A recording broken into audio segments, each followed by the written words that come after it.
मेरी शादी एक ऐसे आदमी से हो गई जो कभी भी बाप नहीं बन सकता था, क्योंकि वह नामर्द था। लेकिन मेरे ससुर जी मेरे बहुत ख्याल रखते थे। मेरे ससुर जी 65 साल के थे, लेकिन दिखने में किसी पहलवान से कम नहीं थे।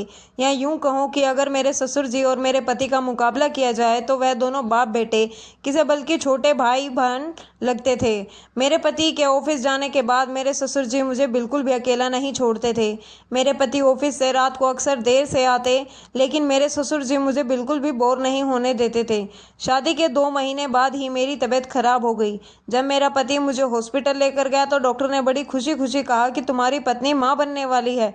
यह सुनकर हम दोनों पति पत्नी सन्न रह गए, और जब मुझे पता चला कि यह बच्चा किसका है तो मेरी तो जान ही निकल गई। हेलो दोस्तों, स्वागत है आप सभी का हमारे एक और रोमांचक कहानी में। उम्मीद करती हूँ कि आपको यह कहानी बेहद ही पसंद आएगी। मेरा नाम चांदनी है। मेरी उम्र लगभग 35 साल की हो चुकी है और अभी तक मेरी शादी नहीं हुई थी, क्योंकि मेरे माँ बाप बचपन में ही गुजर चुके थे और मेरे ऊपर मेरी 2 छोटी बहनों की जिम्मेदारी भी थी। छोटी मोटी नौकरी करके अपने और अपनी बहनों का पेट पाल रही थी। कुछ दिन बाद मेरी अपनी दोनों बहनों की शादी कर दी। अपनी दोनों बहनों की शादी के बाद अपने ही घर में मैं बिल्कुल ही अकेली हो गई थी। अकेलेपन की वजह से अब मुझे भी किसी के साथ की ज़रूरत थी। मुझे अपनी ज़िंदगी में ऐसा साथी की ज़रूरत महसूस होती जा रही थी जो मेरी तन्हाई को दूर करके मेरी ज़िंदगी को खुशियों से भर दे। पर मेरे घर में कोई था ही नहीं, और मेरी उम्र अब ज़्यादा होने की वजह से मेरे लिए कोई अच्छा रिश्ता भी नहीं आता था। मेरे दिन कुछ यूं ही गुजर रहे थे कि एक दिन मैं बाज़ार गई थी तो वहाँ मेरी बहुत पुरानी सहेली मिल गई। उसकी शादी हो चुकी थी और उसके बच्चे भी हो गए थे। उसने अचानक ही मेरी शादी के बारे में पूछा तो मैंने भी उसे सब कुछ बता दिया। बातों ही बातों में उसने मुझे बताया कि उसका एक भाई है। उसकी उम्र लगभग 40 साल के करीब हो गई है। उसकी शादी हुई थी, पर मैं उसकी पत्नी उसे छोड़कर चली गई, क्योंकि उसका भाई कभी बाप नहीं बन सकता था। मेरी सहेली के घर में पैसे रुपए की कोई कमी नहीं थी।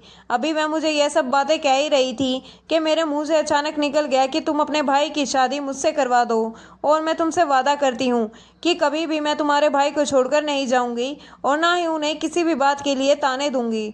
उसने कहा, इतनी बड़ी सच्चाई जानते हुए भी तुम उनसे शादी करने को तैयार हो? मैंने उससे कहा कि इस तरह जीने से तो अच्छा है कि मैं तुम्हारे भाई का सहारा बन जाऊं और वह मेरा सहारा बने। आखिर मैं कब तक अकेली रहूंगी? मेरी सहेली मेरी यह फैसला सुनकर बहुत ही खुश हुई, क्योंकि उसके घर में किसी औरत की ज़रूरत थी। उसकी माँ बहुत पहले ही गुजर चुकी थी। उसका भाई अपने बूढ़े बाप के साथ रहता था। उसने कहा, ठीक है, मैं यह बात अपने भाई से पूछकर बताऊंगी। वैसे तो तुम इस शादी को पक्का ही समझो, क्योंकि मेरे भाई को तुम्हारे जैसी लड़की के साथ की ज़रूरत है। 1 से 2 दिन गुजरने के बाद मेरी सहेली मेरे घर आई और वह बहुत ही खुश थी। उसने कहा, मेरा भाई शादी के लिए तैयार है, पर उसकी एक शर्त है। मैंने घबराकर पूछा कि शर्त क्या है? तब उसने कहा, बस यही कि उसका भाई यह चाहता है कि दुनिया वालों को उसकी बात का पता न चले। मैंने कहा, बस इतनी सी बात? तुम और तुम्हारे भाई इस बात के लिए बेफिक्र रहो। अगले दिनों में मेरी और आमिर की शादी बड़े धूमधाम से हो गई। लोग तो यह देखकर हैरान थे कि एक अकेली लड़की को कैसे इतना अच्छा रिश्ता मिल गया। मैंने अपने पति के नामर्द होने वाली बात अपनी बहनों को भी नहीं बताई थी। मेरे पति का यह राज मेरे सीने में ही दफन होकर रह गया था। मैं दुल्हन बनकर आमिर के घर आ तो गई थी। यह देखकर हैरान थी कि आमिर का घर तो एक आलीशान बंगला था। मैं अपनी शादी से बहुत खुश थी, क्योंकि मैं तो सपने में भी नहीं सोच सकती थी कि इतने अच्छे घर में मेरी शादी होगी। मेरा कमरा बहुत ही अच्छे से सजाया गया था। मैं सुहाग की सेज पर बैठी हुई थी, अपने पति आमिर का इंतजार कर रही थी। जब आमिर कमरे में आए तो उनके अंदर एक झिझक थी। शायद वह अपने अंदर की कमी को लेकर परेशान थे, पर मैं एक मैच्योर औरत थी, इसीलिए मैंने उन्हें यकीन दिलाया कि यह बात कभी भी हमारे कमरे से बाहर नहीं जाएगी, और ना ही मैं आपको इस बात के लिए कभी भी कुछ कहूँगी। मेरे इतना कुछ कहने और समझाने के बाद आमिर का चेहरा खिल उठा था, लेकिन मेरे हाथों में तोहफे के रूप में हीरे की अंगूठी पहनाई और कहने लगे कि तुम्हें देखकर लगता है कि अब मेरी ज़िंदगी में मुझे सब कुछ मिल गया है। मुझे भी कुछ ऐसा ही लग रहा था कि मैं अब ज़िंदगी में बहुत खुश हूँ। मैं और आमिर अपनी ज़िंदगी में बहुत खुश थे। आमिर ने मुझे इतना प्यार दिया कि मैं उनके साथ बेहद ही खुश थी। आमिर ने मुझे अपनी पहली पत्नी के बारे में सब कुछ बताया। उन्होंने बताया कि जब काफ़ी दिनों तक उन्हें बच्चा पैदा नहीं हुआ तो डॉक्टर को दिखाया गया। डॉक्टर आमिर में बहुत सी कमियां बताई, और जब यह बात आमिर की पहली पत्नी को पता चली तो वह कभी बाप नहीं बन सकता, तो वह उन्हें छोड़कर चली गई। आमिर ने बताया कि दूसरी शादी के बारे में उन्होंने इसीलिए नहीं सोचा कि दूसरी पत्नी भी अगर मुझे छोड़कर चली जाएगी तो मुझे यह बर्दाश्त नहीं होगा, लेकिन मैंने सब कुछ जानते हुए उनसे शादी की ख्वाहिश का इजहार किया था, इसलिए उन्होंने मुझसे शादी कर ली। मेरे दिल में भी बच्चे की तमन्ना थी, पर मुझे यह बात बहुत अच्छे तरीके से पता थी कि यह मुमकिन नहीं है। हर गुजरते दिन के साथ मैं आमिर के घर में अपनी जगह बनाती जा रही थी। आमिर और उनके पिता की खूब सेवा करती थी। शाम के वक्त हम सब एक साथ बैठकर चाय पीते थे। आमिर अक्सर ऑफिस से आने में लेट हो जाते, इसीलिए मुझे बेहसियत महसूस होती थी। तो मेरे ससुर जी मुझसे बातें करते, उनका भी दिल बहल जाता और मेरा वक्त भी गुजर जाता। एक दिन आमिर को कुछ ज़्यादा ही देर हो गई ऑफिस से आने में, तो मेरी आंख लग गई। रात बहुत ज़्यादा हो चुकी थी। अचानक ही मेरी आंख खुली तो मैंने देखा कि मेरे ससुर जी मेरे कमरे में टहल रहे हैं। मैं हैरान हो गई। मैंने अपने ससुर जी से पूछा, पापा जी आप यहाँ पर क्या कर रही हैं इतनी रात को? तो उन्होंने जवाब दिया कि बहू आमिर अभी तक नहीं आया है, मुझे उसकी फ़िक्र हो रही थी, इसीलिए तुम्हें देखने कमरे में आ गया कि कहीं तुम डर ना जाओ। यह बात कहते हुए वह थोड़ा झिझक रहे थे। मुझे भी थोड़ा सा अजीब लग रहा था, क्योंकि जब मैं सोई थी तब मैंने कोई कपड़ा भी नहीं ढका था, लेकिन जब मेरी आँख खुली तो मैंने देखा कि मेरे ऊपर एक कपड़ा पड़ा हुआ था। मैंने कहा, पापा जी आप अपने रूम में जाइए, मैं बिल्कुल ही ठीक हूँ, और जब आमिर आ जाएंगे तो मैं आपको बता दूंगी, फिक्र करने की ज़रूरत कोई बात नहीं है। वह कहने लगे, बहू मुझे नींद नहीं आ रही है, क्या तुम थोड़ी देर मुझसे बात कर सकती हो? उनकी यह बात सुनकर मैं और भी ज़्यादा हैरान हो गई। मैंने कहा, पापा जी रात बहुत हो चुकी है, मेरा ख्याल से अब आपको आराम करना चाहिए।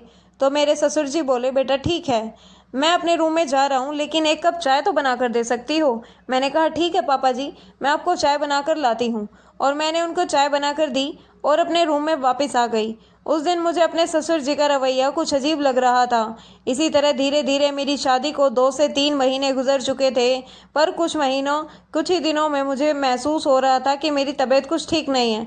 मेरी हालत देखकर आमिर ने मुझसे कहा कि लगता है कि तुम बहुत कमज़ोर हो गए हो, अपने खाने पीने का ख्याल नहीं रखती हो, और कहने लगे हम तुम्हें डॉक्टर के पास लेकर चलेंगे ताकि तुम्हें डॉक्टर कुछ ताकत की दवाई दे दे और तुम खाना अच्छे तरीके से खाने लगो और तुम्हारे अंदर की कमज़ोरी भी दूर हो जाएगी।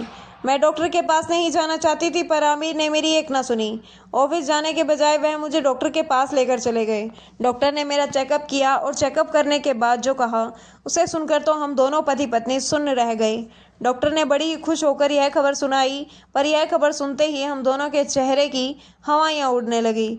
मैं और आमिर बहुत ही अजीब नज़रों से एक दूसरे को देखने लगे, क्योंकि मुझे और आमिर को यह बात बहुत अच्छे तरीके से पता थी कि आमिर कभी भी बाप नहीं बन सकता। तो फिर यह बच्चा किसका है? आखिर यह हुआ कैसे? डॉक्टर के हाथ में से आमिर ने रिपोर्ट ली और बिना कुछ कहे मुझे बाजू से पकड़कर गाड़ी तक ले आए। मुझे भी कुछ समझ में नहीं आ रहा था कि आखिर हो क्या रहा है। हम दोनों घर पहुंचे तो मेरे ससुर जी हमारे इंतज़ार में बाहर ही बैठे थे। हम दोनों को घर आता देखकर पूछने लगे, बहू की तबीयत कैसी है बेटा?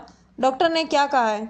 आमिर ने कहा कि आपकी बहू प्रेग्नेंट है, जबकि यह बात मैं बहुत अच्छी तरीके से जानता हूँ कि यह बच्चा मेरा नहीं है। आमिर की बातें सुनते ही मेरे ससुर जी आमिर से कहने लगे, तुम यह सब कैसी बातें कर रहे हो? मेरे पास ही पड़े सोफे पर चक्कर खाकर गिर गई, क्योंकि मुझ में इससे ज़्यादा बर्दाश्त करने की हिम्मत नहीं थी। मैं बेकसूर थी, लेकिन मेरा पति मानने को तैयार ही नहीं था।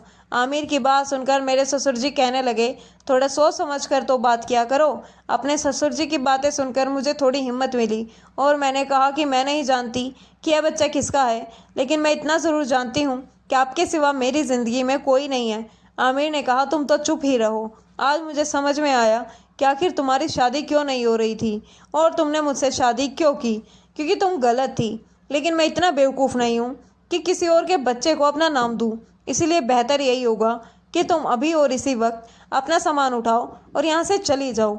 मेरे ससुर जी ने आमिर को समझाने की बहुत ही कोशिश की, पर आमिर नहीं माना। वह कुछ भी जानने और समझने को तैयार ही नहीं था। आमिर ने आधी रात को मुझे घर से बाहर निकाल दिया। मैं अपने घर वापस आ गई। मेरा और आमिर का रिश्ता जहाँ से शुरू हुआ था शायद वहीं पर ख़त्म होने वाला था। यह सब सोचते सोचते मेरी तबीयत बिगड़ रही थी, पर मुझे अभी भी आमिर की ही परवाह थी, क्योंकि मैं उनसे बहुत प्यार करती थी। उसके अलावा मेरा था ही कौन। मैं रोते रोते वहीं नीचे ज़मीन पर सो गई। मेरी आँख उस वक्त खुली जब दरवाजे पर दस्तक हुई। मैंने दरवाज़ा खोला तो सामने मेरी ननद खड़ी थी। मैं उससे कह रही थी कि मैं बेकसूर हूँ और मुझे नहीं पता कि यह बच्चा मेरे पेट में कैसे आया। मेरी ननद मुझे समझाते हुए कहने लगी कि तुम चिंता मत करो, सब ठीक हो जाएगा। मेरी ननद मुझे समझा कर चली गई। मुझे अपनी ननद की बात पर बिल्कुल भी यकीन नहीं था। आखिर यह सब वह कैसे ठीक कह सकती थी।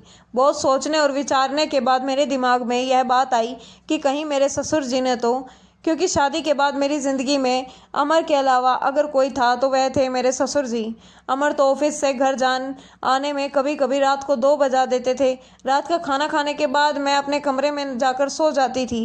तो कहीं उन्होंने तो नहीं कुछ किया। उनका मेरे ऊपर प्यार जताना और हद से ज़्यादा मेरा ख्याल रखना, आज मुझे सब कुछ खटक रहा था। इसी सोच विचार के साथ मैंने 1 हफ्ता गुजार दिया और हर गुजरे दिन मैं भगवान से बस यही प्रार्थना करती कि भगवान मुझे बेकसूर साबित कर दो और मैं अपने पति के साथ दोबारा अपनी ज़िंदगी शुरू करूं। मेरी दोनों बहनें अपनी ज़िंदगी में ऐसे मगन थी कि उन्हें मेरी ज़रा भी परवाह नहीं थी, जबकि मैंने उन्हें माँ बाप की तरह पाला था। 1 हफ्ते बाद जब मेरी ननद मेरे पति आमिर के साथ मुझे लेने के लिए मेरे घर आई, आमिर को दरवाजे पर देखकर मैं हैरान रह गई। मुझे कुछ समझ ही नहीं आ रहा था कि आखिर आमिर मुझे लेने आए कैसे, लेकिन मेरे लिए तो बस इतना ही काफ़ी था कि मुझे दोबारा आमिर की ज़िंदगी में शामिल होने का मौका मिल रहा था। मैं बिना कुछ पूछे उन दोनों के साथ गाड़ी में बैठकर चली गई। पर जब घर पहुंची तो मैंने देखा घर को बहुत अच्छी तरीके से सजाया गया था और मेरे ससुर जी ने बहुत खुशी सी मन से मेरा स्वागत किया। यह सब देखकर मैं हैरान थी कि आखिर यह सब हो क्या रहा है। मेरी नन्द ने बड़े प्यार से मुझे गले लगाया और मुझसे कहने लगी कि तुम्हारा बहुत बहुत शुक्रिया कि तुमने मुझे बुआ बनाने का मौका दिया। मैंने हैरत से एक नज़र आमिर पर डाली तो आमिर शर्मिंदगी से नज़रें झुकाए खड़े थे। मेरी ननद सारा सच मुझे बताने लगी। उसने बताया कि पापा को तुम्हारे ऊपर पूरा विश्वास था कि तुम एक अच्छी लड़की हो। सब जानने और समझने के बाद भैया फिर दोबारा उस लेडी डॉक्टर के पास गए थे। उसे डॉक्टर ने भैया को देखते ही पहचान लिया, पर जब भैया ने उन्हें बताया कि मेरी दूसरी पत्नी प्रेग्नेंट है तो लेडी डॉक्टर ने भाई को ऐसा सच बताया कि मेरा भाई बहुत ही हैरान हो गया। उस डॉक्टर ने बताया कि भाई के अंदर कोई कमी थी ही नहीं। उनकी पहली पत्नी भाई के साथ रहना ही नहीं चाहती थी, इसीलिए ऐसी दवाई इस्तेमाल करती थी और भाई पर झूठा इल्ज़ाम लगाकर छुटकारा पाना चाहती थी और इसीलिए उसने पैसे के दम पर झूठी रिपोर्ट बनवाई। मेरी ननद ने यह सब कुछ मुझे बताकर फिर से मुझे आमिर की ज़िंदगी में आने का मौका दे दिया। आमिर मुझे अपने किए की माफ़ी मांगने लगे, लेकिन मुझे उनसे कोई शिकायत नहीं थी, क्योंकि उनकी जगह कोई और भी होता तो शायद वह भी ऐसा ही करता। और मेरे ससुर और मेरी ननद ने हमारे अपने होने का फ़र्ज़ निभाया था। मेरे ससुर ने मेरे सर पर हाथ रखकर मुझे बहुत सारी दुआएं दी। हमारे रिश्ता कितना नाजुक होते हैं जिन्हें बहुत प्यार से संभाल कर रखना पड़ता है। कभी कभी इंसान की मामूली सी गलती से हमारे रिश्ते शीशे की तरह टूटकर बिखर जाते हैं। तो दोस्तों, यह थी हमारी आज की कहानी। आपकी क्या राय है इस कहानी पर हमें कमेंट में ज़रूर बताएं और वीडियो अच्छी लगी हो तो लाइक करें, शेयर करें एंड सब्सक्राइब करें। धन्यवाद। मिलते हैं कल एक नई कहानी में।